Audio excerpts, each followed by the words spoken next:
Hi guys, it's Jordan from P&P Campers. Just going to be doing a handover video on this Elddis Autoquest 130. So based on the Peugeot Boxer chassis, quite a simple little layout under here, and I'll run you through what we've got going on here now. So over on the left hand side, we've got your engine battery. All right, a little holder back here which should be in there. At the top, we've got your brake fluid attached to the servo behind it. Power steering fluid is in this reservoir here at the front. Engine oil gets topped up through this little cap just up here, and you've got a green topped dipstick just down here to check the level of that engine oil. You've also got another engine oil filling point just here as well, so if you find that easier to top up from there, you've got that one just there as well. A couple of fuses and relays behind this little cover here. You shouldn't ever need to get to that. Engine coolant goes in this reservoir over here at the top. More fuses and relays, all to do with the Peugeot side of things. And then your air filter at the back here and washer fluid in the little blue topped reservoir here at the front. Your white paint colour, which runs throughout the entire vehicle, well mainly the cab, but the white paint colour, if you want any touch-up paint, it's 249. And that's a Fiat colour, by the way, because they do share all of the cabs and everything like that with Fiat. Front near side, we've got your diesel filling point. So to get that open, do what I just did there, literally just push on the left-hand side and it'll open up. You will need your ignition key to get that open. And as I say, that is your diesel filling point. Inside the passenger door, we have got not a lot to show you. Glove box there, a little bit of storage underneath the passenger seat there and the driver's seat as well. And that's about it for that one. So the first locker that we get to is the gas locker. So the gas locker itself in this van is big enough for 2 of these 6 kilo propane bottles. We just give one away with every vehicle, so that is a new full bottle. Yeah, basically all you need to know really is that the valve on the top of the bottle goes anti-clockwise to go on and clockwise all the way down off. So anti-clockwise on, clockwise off. You get 5 years on these pigtail hoses. Can't quite see from here what date is on it. 2024, so you've got till 29 to replace that pigtail hose. That's about it. Make sure that you turn the gas off before you start driving. That's really important. The last thing you want if you have a crash is 30 millibars of propane pumping into the van somewhere. So make sure that you do that. So next locker along is the sort of electrics locker. So we've got your leisure battery here on the right hand side, which does look fairly new to me. And your electric hookup point just here to the left of that. So essentially, if you want to have any of your mains powered appliances on, or you want your battery charger to spring to life or anything like that, then you will have to have the hookup plugged in. You have got a little slot in the corner of this locker, so you can completely lock the locker up with the hookup still plugged in. And as I say, you've got your leisure battery here. To get to that properly, release this little bit just here, and then you'll be able to slide the leisure battery all the way out towards you. So it's a really, really handy little locker. Just to the left of the step down here, we've got your wastewater drain off point. So if you want to drain out the wastewater, just quite literally open up that valve and it'll start coming out from there. Underneath the habitation door, the step is manual. So to release the step, or to put it away, sorry, lift it up at the front and it will just sort of pull itself back in. Opposite to bring it out to here and push down. All right, so that is the manual step. So there's no switch on the inside for the electric side of things. It's a manual one. A bit of storage in there. Okay. So the back of the van, we've got the bike rack here. So that's a 3-bike rack. Obviously window here for the kitchen. These 2 vents just here are both to do with the fridge. So if you've got the fridge lit up on gas, you'll feel warm air coming out through this little top right hand side vent. If you don't feel any warm air at all, then it probably means that the fridge isn't lit properly. I'll show you how to do that when we get inside, obviously, how to light it up properly. But that, as I say, as a way of just sort of double checking that it's definitely working as you expect it to. There is a little vent inside the fridge itself that you can see the flame itself, but sometimes when it's bright outside, it's difficult to actually see it. So that is a way that I tend to go around and just double check.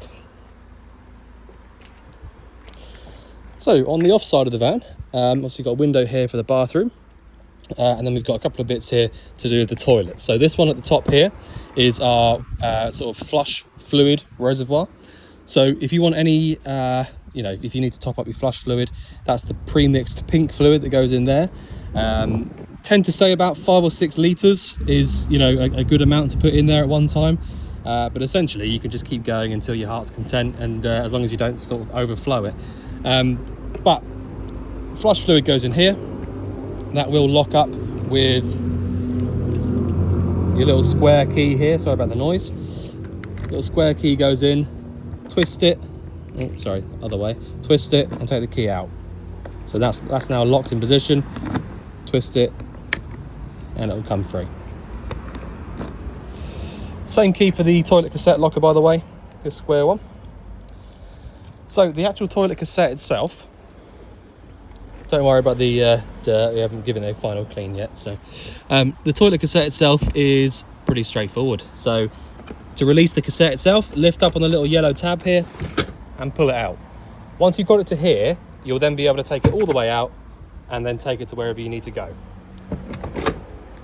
From there, all you need to know from that is to actually empty it out, twist this open and take this cap off, and that's where you would drain it out from.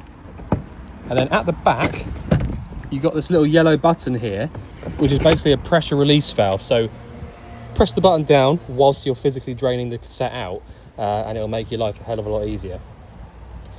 So blue fluid goes back inside here, and you'll notice that when you take this cap off, that it's actually a measuring cup. It's got measurements on it. So it normally means about 1 full cap's worth of blue fluid back inside the cassette. Give it a little push, swish around, and then push it back in. As long as you hear that little click just there at the end, it means that the cassette's back in and ready to use.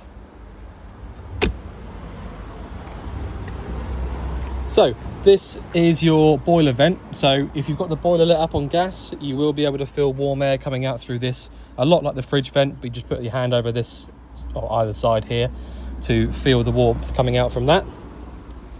You've got a little external aerial socket, which nobody ever really uses nowadays. And then your freshwater filling point. So at the moment that is in the lock position because it's just spinning. Okay, it's just spinning around and I can't get it to come out. So to unlock it, whichever circular key, or one of these two, pop the key in and twist it, take the key out. So that's now in the unlock position. So you'll see now that when I push in and round to the left, it gets to a certain point and then stops, and I can now take it out. Okay, so opposite way to lock it, push it in and round to the right until it stops. Get your key out, which is this one. Key in, twist it and take it out. And now it just spins again. Okay. This one here is an external 12-volt socket if you do have an external pump to drop into a tank to go into the freshwater filling point. So, I'll just put the keys in my pocket. In the cab itself, if I just open the door up, you have got a fire extinguisher down here. We haven't tested it, but it is there if you want to use it. So, on the door itself, you've got left and right windows, electric windows, and you've got your mirror adjustments here as well. So you've got right hand main mirror, right hand small mirror, left hand small mirror, left hand main mirror, and you can quite literally just move it around like a joystick and just get them to wherever you want them to be. So that's really simple. Under the steering column, we've got your bonnet release handle here and your steering column adjustments here. Your OBD reader port is inside this little cover here. Okay, and then you've got a bank of fuses and relays under this one here, and same on the other side there. You've got exactly the same type. So if this was a left-hand drive vehicle, then it'll be swapped. But anyway, so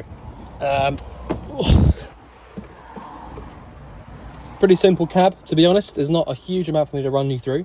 On the left-hand stalk, we've got your lights and indicators. Washers and wipers are on the right-hand side, as usual. You've got the factory-fitted single DIN head unit there, so you know, that's a standard Peugeot part. Hazard lights, fog lamp, and to be honest, the rest of it, I very rarely explain any of this because it's just self-explanatory. You don't need me to explain that. To engage reverse, lift up on the back here and push over to the top left-hand side. And, well, I honestly think that's about it. There's not much else I can show you through here. As I say, there are other little bits and pieces, but it's all stuff that you'll know anyway, so yeah. Right, so being the Autoquest 130, this is a typical, really popular layout, especially sort of like for families and things like that. So what you've got, this is technically a 5-berth vehicle. So you've got a long single settee here, 2 seats just here, what you might call a dinette. The table drops down into the middle to fill the gap up, and then you pull this together to make a massive double bed. And you've also got the huge, I'll put these away, huge over cab bed here as well.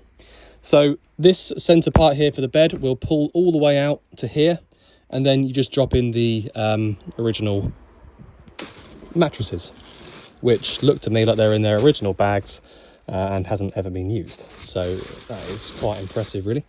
Right, so yeah, really popular layout. As I say, these 130s have always been popular, to be honest.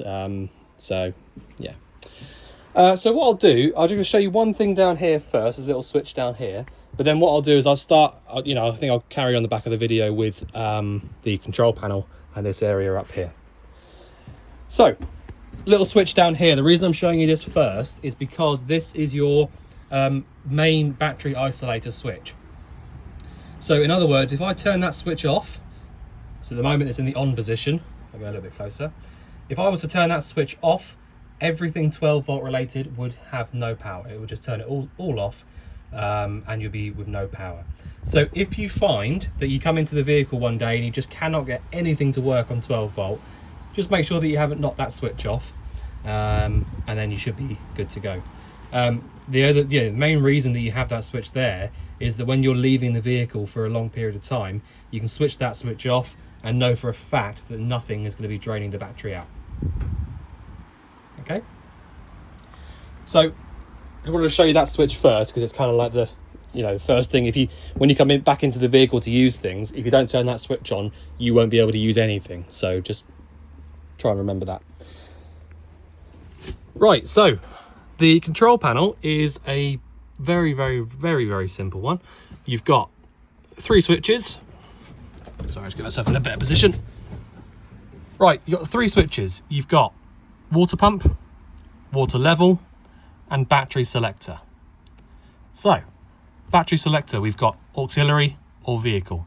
So if I go down to vehicle, it's now showing us the engine battery voltage, and everything inside the vehicle, like the lights or the pump, are now being powered by the engine battery. So for obvious reasons, we don't want to do that for very long because you'll end up draining the battery out.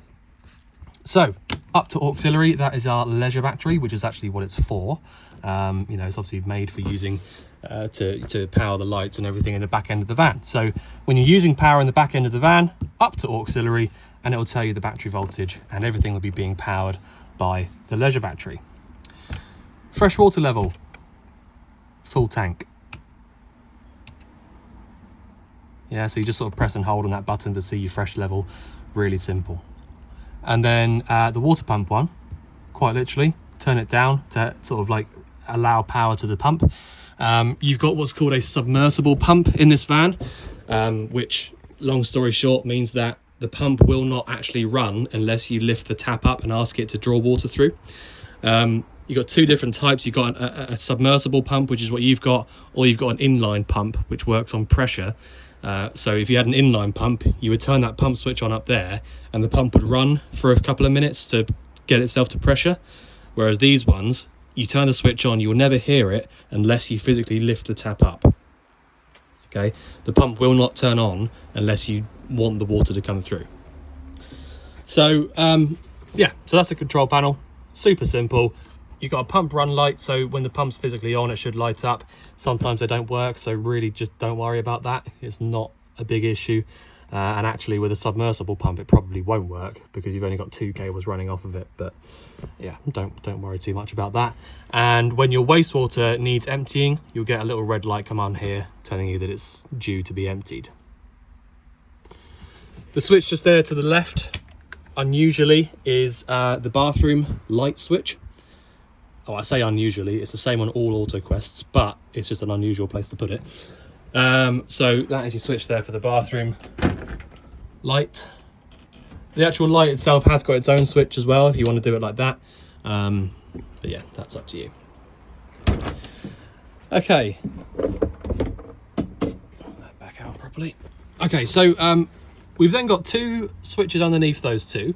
So these are both to do with the boiler.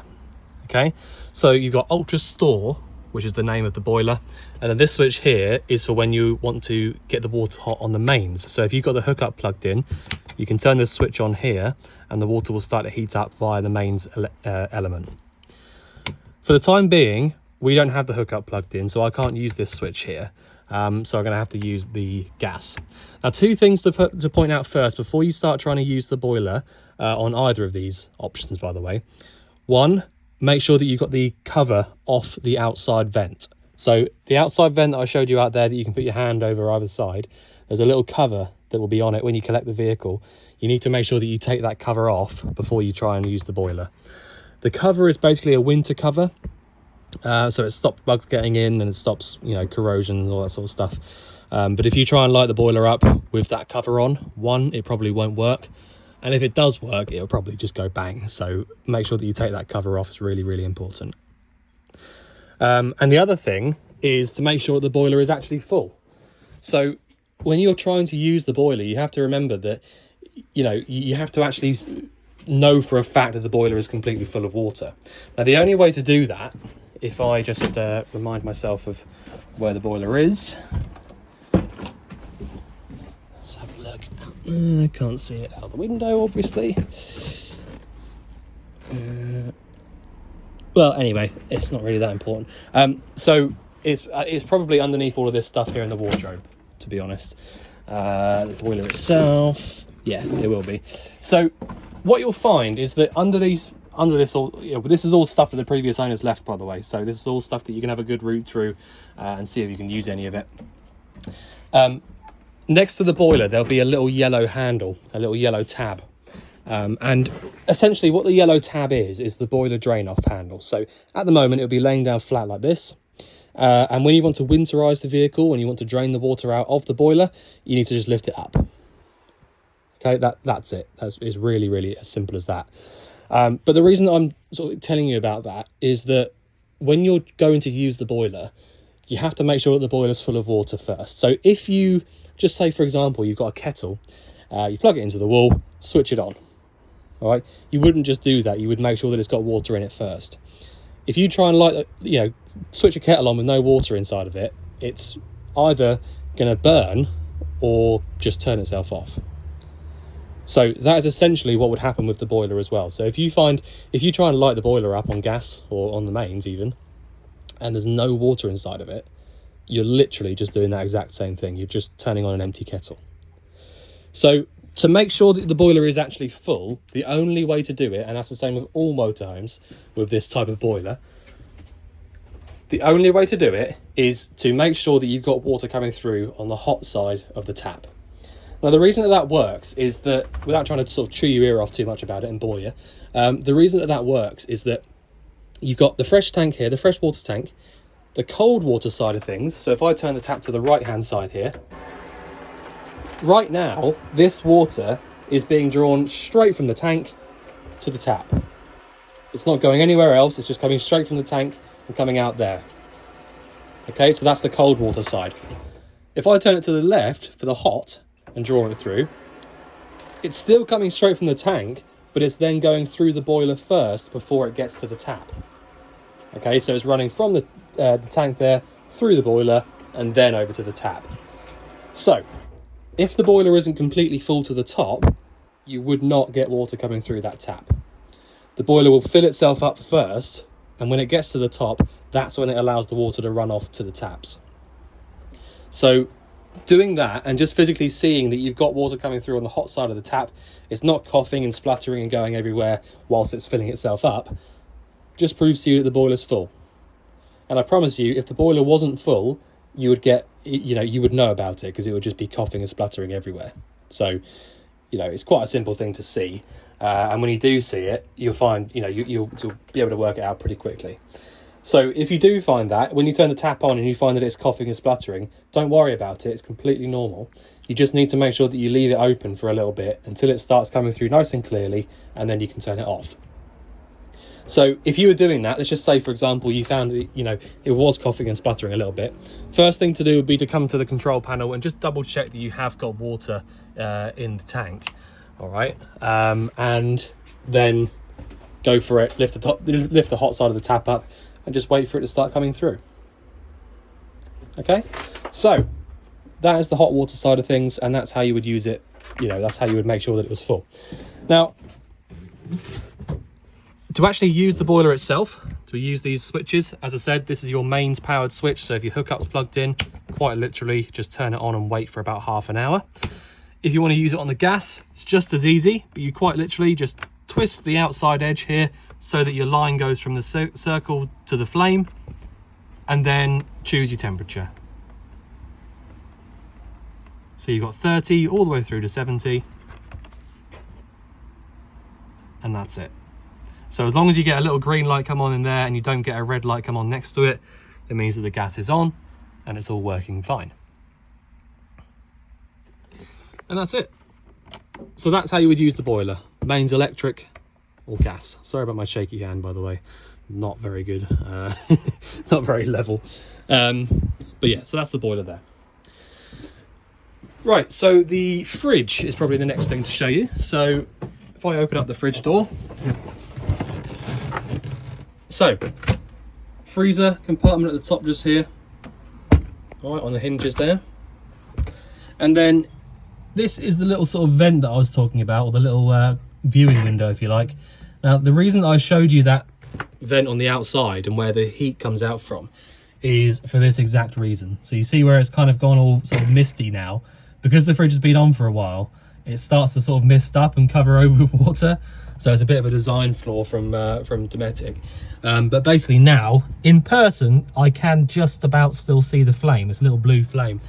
But on the video, you've got no chance. So you can, when you first light it up, you can see it, by the way. It's only when it's been on for half an hour or so that they'll start to sort of, get wet and all that sort of thing. But when you first light it up, you can see it fine. So yeah, so checking on that vent on the outside is really important, just to sort of double check it's definitely on. But if you have physically watched it light up and you can see it there, don't worry about it. So to actually light the gas up, all you need to do is very, very simple.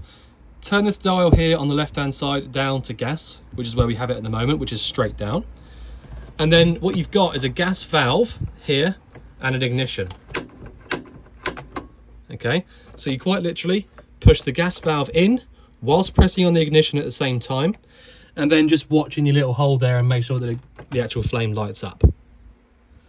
Once it's lit, hold the flame on for about 5 or 6 seconds and then let go of it, and the flame should stay on. The reason you have to hold it on for a few seconds is because you've got what's called a thermocouple, which is what allows the gas to carry on coming through. It will only allow the gas to carry on coming through if it senses that there's a flame there. So sometimes the thermocouple takes a few seconds to actually notice that the flame is there once it gets hot enough. And so that's why you need to hold the button down for a few seconds. It's perfectly normal. Okay, so that's how you would light it up on the gas. Make sure that you've got a flame inside there. And as I say, once it's been on for a little while, just use your hand over the vent on the outside, because you probably won't be able to see the flame anymore. The other two options that you've got on the fridge are 12 volt and 230 volt. So The 12 volt is for when your engine's running. It will not do anything at all unless the engine's running. And the only sort of reason that it's there is to hold the temperature inside the fridge whilst you're driving. So it's not really powerful enough to get the fridge cold by itself. So make sure that you pre-cool the fridge either on the gas or on the mains electric before you head off. Okay, now the gas or the mains, the two ways that will actually get the fridge cold by themselves, will still take a good 3 or 4 hours to actually get the fridge completely cold.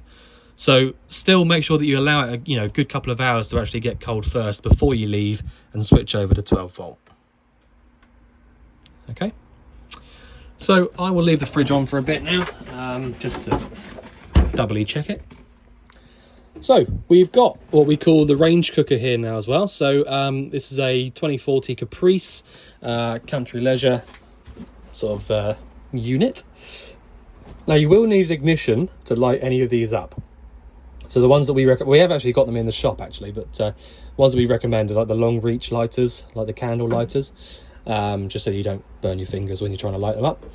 But yeah, so you will need ignition for every single part of this because there's no ignition switch whatsoever. Unfortunately, it's just one of those things. They either came with them or they didn't. So grill underneath here and the oven at the bottom. Again, I'll be honest with you, doesn't really look like it's ever been used. Underneath that, we've got a couple of gas isolators. So the top one there's for the oven, bottom one's for the fridge. And that's about it. I don't really spend much time on these because it's, it's just an oven. You don't need me to explain how to use an oven. It's pretty straightforward stuff. Right.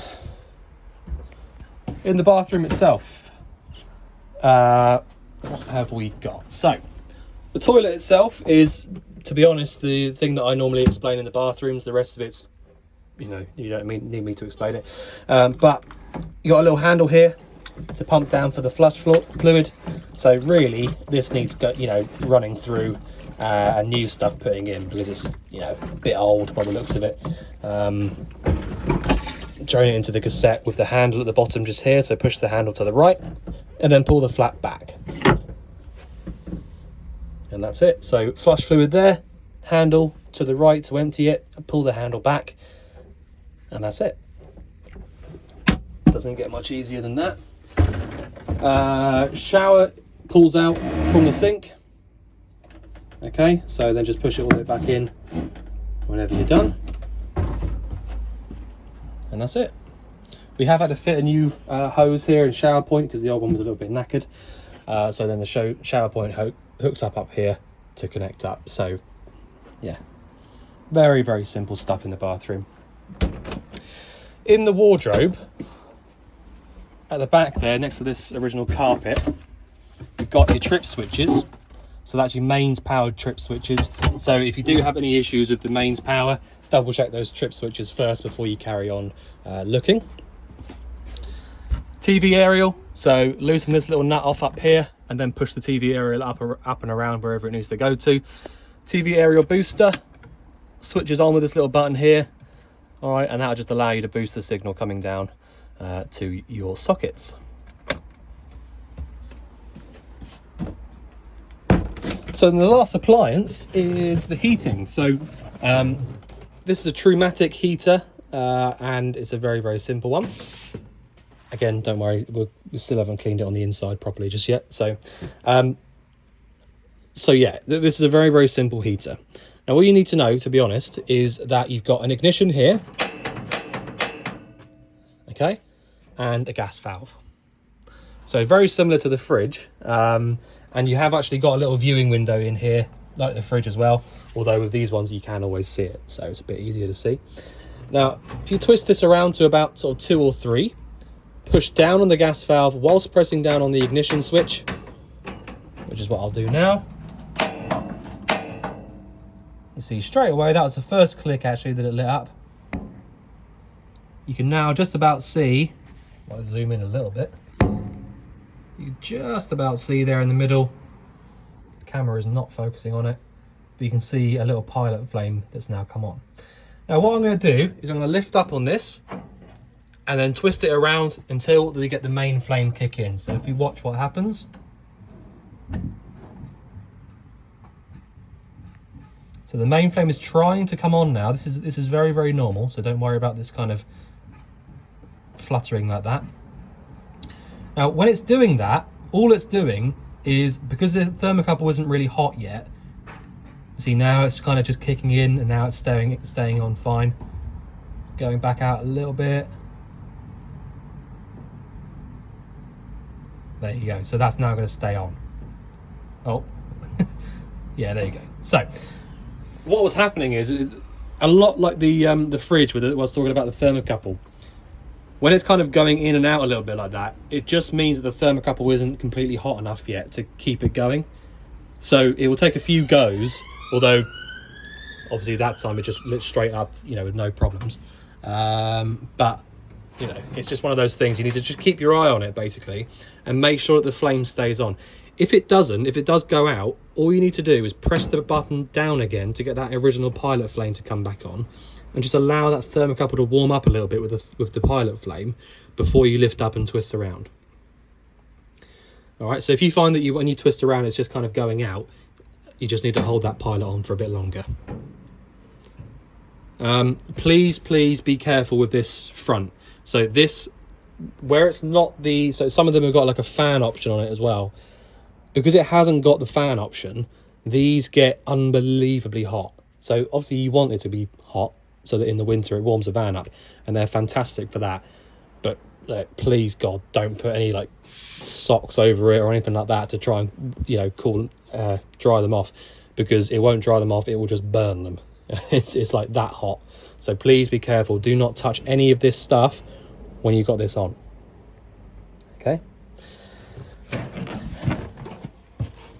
So, just trying to see if there's anything else, which I don't think there is. Okay, so if you think I've missed anything out, or if you want anything else going over again, just give us a shout. But otherwise, we look forward to seeing you soon. Thanks very much.